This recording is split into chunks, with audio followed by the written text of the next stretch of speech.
వక్రతుండ మహాకాయ కోటి సూర్య సమప్రభా నిర్విఘ్నం కురు మే దేవా సర్వకార్యేషు సర్వదా సర్వకార్యేషు సర్వదా.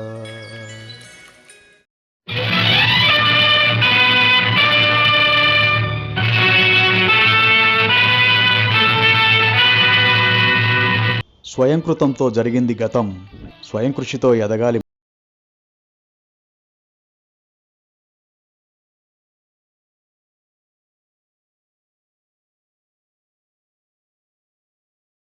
కృష్ణ కృష్ణ కృష్ణ కృష్ణ కృష్ణ రక్ష మాం, కృష్ణ కృష్ణ కృష్ణ కృష్ణ కృష్ణ కృష్ణ పాహి మాం. రామ రాఘవ రామ రాఘవ రామ రాఘవ రక్ష మాం, కృష్ణ కేశవ కృష్ణ కేశవ కృష్ణ కేశవ పాహి మాం. ఆత్మబంధువులందరికీ నా ప్రణామాలు. ఈ జగత్తులో 3 తరగతుల మానవులు ఉంటారు. ఒక తరగతి వారు ముక్తాత్ములు, 2వ తరగతి వారు ముక్తికై ప్రయత్నించేవారు, 3వ తరగతి వారు లౌకికులు. మానవుడు ముక్తాత్ముడైనా, ముక్తికి ప్రయత్నిస్తున్నా లేదా పరమలౌకికుడైన కృష్ణలీలలను తప్పకుండా తెలుసుకోవాలి. శ్రీకృష్ణ భగవానుని ప్రధానాంశ అయిన మహావిష్ణువే భౌతిక సృష్టి కలాపాలకు బాధ్యుడు. ఆ విధంగా భగవదవతరణం జరిగినప్పుడు అవతారాలు విష్ణువు నుండి ఆవిర్భవిస్తాయి. భౌతిక సృష్టికి మహావిష్ణువే మూలకారకుడు. శ్రీకృష్ణుడు అవతరించినప్పుడు సకల విష్ణు రూపాలు అతనితో జతకూడుతాయి. నారాయణుడు, వాసుదేవ, సంకర్షణ, ప్రద్యుమ్న, అనిరుద్ధులనే చతుర్వ్యూహము, మత్స్యాది అంశావతారాలు, యుగావతారాలు అంటే యుగానికి సంబంధించిన అవతారాలు, మన్వంతర అవతారాలు అంటే మనువుల పాలనకు సంబంధించిన అవతారాలు అన్నీ కలిసి దేవాది దేవుడైన శ్రీకృష్ణునితో పాటు అవతరిస్తారు. అందుకే శ్రీకృష్ణుడు పరిపూర్ణుడు. పరిపూర్ణుడైన శ్రీకృష్ణుని గాథలు, ఆయన లీలలు చదివినా విన్నా మన జన్మ సార్థకమవుతుంది. కృష్ణ కథలు అంటే శ్రీకృష్ణుని గురించిన వర్ణనలని అర్థం. కృష్ణ కథలు 2 ఉన్నాయి. ఒకటి శ్రీకృష్ణుడు చెప్పినది కాగా ఇంకొకటి శ్రీకృష్ణుని గురించి చెప్పబడినది. భగవద్గీత శ్రీకృష్ణుడు స్వయంగా చెప్పిన కథ. శ్రీమద్ భాగవతము కృష్ణుని కర్మలు, దివ్యలీలల గురించిన కథ. ఈ 2 కృష్ణ కథలే. కృష్ణ కథ పరమ లౌకికులకు కూడా అత్యంత ఆకర్షణీయంగానే ఉంటుంది.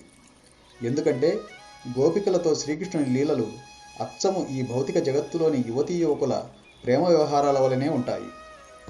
క్షత్రియ వంశాలు 2 రకాలుగా ఉన్నాయి. ఒకటి చంద్రలోకాధీశుని నుండి వచ్చినది కాగా రెండవది సూర్యలోకాధీశుని నుండి వచ్చినది.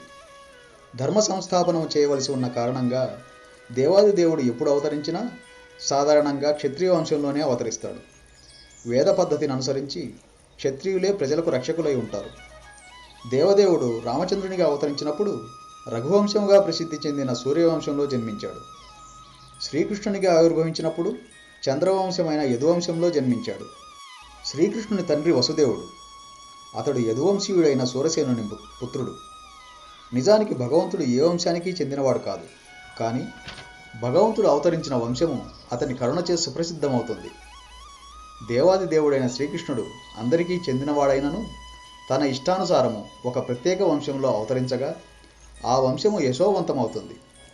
ఉదయించడానికి ఇతర దిక్కులు ఉన్నప్పటికీ సూర్యుడు తూర్పు దిక్కునే ఉదయించడము ఇలాంటిదే. శ్రీకృష్ణుడు అవతరించినప్పుడు అతని ప్రధానాంశాలన్నీయును అతనితో ఆవిర్భవిస్తాయి. శ్రీకృష్ణుడు బలరామునితో పాటు ఆవిర్భవించాడు. బలదేవుడు శ్రీకృష్ణుని జ్యేష్ఠ సోదరునిగా తెలియబడ్డాడు.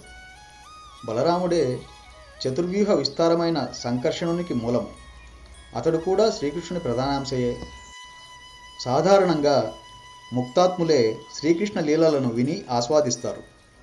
బద్ధజీవులు సాధారణ మానవుని కలాపాలకు సంబంధించిన కథలను చదవటానికే ఇష్టపడతారు. మహాభారతంలో శ్రీకృష్ణుని సోదరి సుభద్ర, పాండవ మధ్యముడు అర్జునుడు. అర్జునుడు సుభద్రల పుత్రుడు అభిమన్యుడు. అభిమన్యుడు ఉత్తరులకు జన్మించినవాడు పరీక్షిత్తు మహారాజు. అంటే అర్జునుడి మనవడు పరీక్షిత్తు మహారాజు. కేవలము శ్రీకృష్ణుని కారణంగానే తన పూర్వీకులు, ముఖ్యంగా తన తాత అయిన అర్జునుడు కురుక్షేత్ర రణములో విజయాన్ని సాధించాడని ఎరిగినందున పరీక్షిత్ మహారాజు సుఖదేవ మహర్షి ద్వారా కృష్ణ కథను వినడానికి విశేషముగా అభిరుచిని కనబరిచాడు.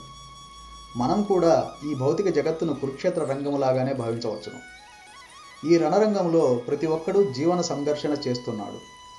ఇక్కడ అడుగడుగునా ప్రమాదం పొంచి ఉన్నది. పరీక్షిత్ మహారాజు చెప్పిన దానిని బట్టి కురుక్షేత్ర రణరంగము భయంకరమైన జలచరాలతో నిండిన మహాసాగరంలాగా ఉంది. అతని తాతగారైన అర్జునుడు భీష్మ, ద్రోణ, కర్ణాది మహావీరులతో పోరాడవలసి వచ్చింది. వారు సాధారణ వీరులు కానే కారు. వారంతా సముద్రంలోని తిమింగలాలతో పోల్చబడ్డారు. కేవలం కృష్ణానుగ్రహంచే అర్జునుడు వారందరినీ వధించాడు. శ్రీకృష్ణుని అనుగ్రహముచే అర్జునుడు కురుక్షేత్ర మహాసాగరాన్ని అవలీలగా దాటాడు. శ్రీకృష్ణునిచే తన తాతగారు రక్షింపబడమే కాకుండా తాను కూడా రక్షింపబడ్డాడు. కురుక్షేత్ర యుద్ధం ముగిసేటప్పటికీ ధృతరాష్ట్రుని పక్షంలోని పుత్రపౌత్రులేగాక పాండవుల పక్షం వారు కూడా అందరూ మరణించారు. 5 పాండవులు తప్ప అందరూ కురుక్షేత్ర యుద్ధంలో మరణించారు. అప్పుడు పరీక్షిత్ మహారాజు తన తల్లి గర్భంలో ఉన్నాడు. అతని తండ్రి అయిన అభిమన్యుడు కూడా కురుక్షేత్రంలో మరణించాడు. అంటే పరీక్షిత్తు పితృమరణానంతరం జన్మించినట్టివాడు. అతడు తల్లి గర్భంలో ఉన్నప్పుడు శిశువధ నిమిత్తం అశ్వత్థామ బ్రహ్మాస్త్రాన్ని ప్రయోగించాడు. అప్పుడు పరీక్షిత్తు జనని అయిన ఉత్తర శ్రీకృష్ణుని ఆశ్రయించింది. గర్భపాత ప్రమాదాన్ని గమనించిన శ్రీకృష్ణుడు వెంటనే పరమాత్మునిగా గర్భంలో ప్రవేశించి పరీక్షిత్తును కాపాడాడు. తల్లి గర్భంలో ఉన్నప్పుడు స్వయంగా విష్ణువుచే ఆ విధంగా కాపాడబడినందున పరీక్షిత్తుకు విష్ణురాతుడనే వేరొక పేరు కలిగింది. శ్రీమద్ భాగవతంలోని 9వ స్కంధములో శ్రీ బలదేవుడు రోహిణి సుతునిగా వర్ణించబడ్డాడు. రోహిణి వసుదేవుని భార్య. కృష్ణజనకుడైన వసుదేవునికి 16 మంది భార్యలు ఉన్నారు. బలదేవుని జనని అయిన రోహిణీదేవి వారిలో ఒకటి. కానీ బలదేవుడు దేవకీపుత్రుడని కూడా చెప్పబడ్డాడు. దేవకీ రోహిణులు ఇద్దరికీ అతడు పుత్రుడు ఎలా కాగలుగుతాడు? పరీక్షిత్ మహారాజు సుఖదేవుని అడిగిన ప్రశ్నలో ఇదొకటి. వసుదేవ సుతునిగా ఆవిర్భవించగానే శ్రీకృష్ణుడు గోకులంలోని నందమహారాజు ఇంటికి ఎందుకు చేర్చబడినాడని కూడా పరీక్షిత్తు అడిగాడు.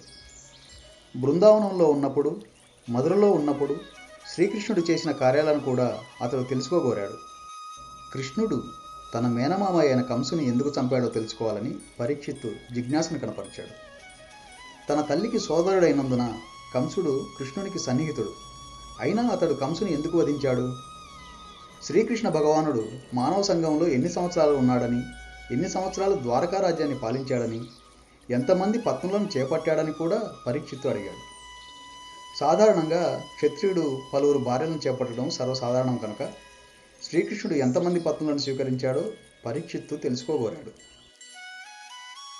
పరీక్షిత్తు సుఖదేవుల స్థితి అద్వితీయమైనది.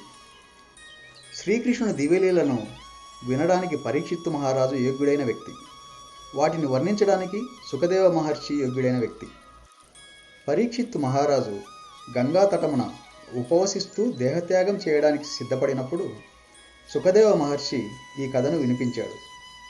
కృష్ణ కథను వినడంలో తాను అలసిపోనని చెప్పడానికి పరీక్షిత్తు సుఖదేవునితో పలుకుతూ, ఆకలి దప్పులు సాధారణ వ్యక్తులను కానీ నన్ను కానీ బాధించినప్పటికీ రమ్యమైన కృష్ణ కథలను ఎటువంటి అలసట లేకుండా వింటూనే ఉండవచ్చును. ఎందుకంటే అటువంటి శ్రవణము మనిషిని దివ్యస్థితిలో నిలుపుతుంది అని అన్నాడు. పరీక్షిత్తు మహారాజు వలె శ్రద్ధతో కృష్ణ కథను వినడానికి మనిషి పరమ భాగ్యవంతుడై ఉండాలని అర్థం చేసుకోవాలి. ఏ క్షణమైనా మృత్యువు వస్తుందని ఊహించిన కారణంగా పరీక్షిత్తు కథా విషయముపైననే ప్రత్యేకముగా చిత్తమును లగ్నపరిచాడు. మృత్యువు ఏ క్షణంలోనైనా వస్తుందని ప్రతి ఒక్కరూ తెలుసుకొని ఉండాలి. జీవితము శాశ్వతము కాదు. ఏ క్షణమైనా మనిషి మరణించవచ్చును. అతడు పడుచువాడా ముసలివాడా అనే విషయంతో దానికి సంబంధం లేదు. మృత్యు సమయంలో పరీక్షిత్తు సుఖదేవ మహర్షి ద్వారా శ్రీమద్ భాగవతాన్ని వింటున్నాడు. కృష్ణ కథను వినడంలో అలుపెరగని తన కోరికను అతడు తెలిపినప్పుడు సుఖదేవుడు అతి ప్రసన్నుడయ్యాడు. సుఖదేవ మహర్షి భాగవత వక్తలందరిలోనూ శ్రేష్ఠుడు. ఆ విధంగా అతడు కలియుగ అమంగళాన్ని నశింపజేసే కృష్ణ లీలలను పలకడం మొదలుపెట్టాడు. పరీక్షిత్తు కృష్ణుడి గురించి వినడంలో చూపే ఉత్సాహాన్ని సుఖదేవ మహర్షి అభినందించి అతనిని ఉత్సాహపరుస్తూ, రాజా, కృష్ణలీలలను వినడానికి పరమోత్సాహంతో ఉన్న కారణంగా నీవు బుద్ధికుశలుడవు. పరమ మంగళకరమైనట్టి శ్రీకృష్ణ లీలల శ్రవణ కీర్తనములు ముగ్గురిని, అంటే శ్రీకృష్ణుని దివ్యకథలను వివరించేవాడిని, ఆ కథా విషయములను వినేవాడిని, ఆ దేవదేవుని గురించి విచారణ చేసేవాడిని పునీతులను చేస్తాయి అని సుఖదేవుడు పరీక్షిత్తుతో పలికాడు. అంతటి పవిత్రమైన కృష్ణ గాథలను, ఆ భగవంతుని లీలలను పుస్తక రూపంలో అందించిన మహాత్ములకు ధన్యవాదాలు తెలియజేసుకుంటూ, వినిపిస్తున్నందుకు నేను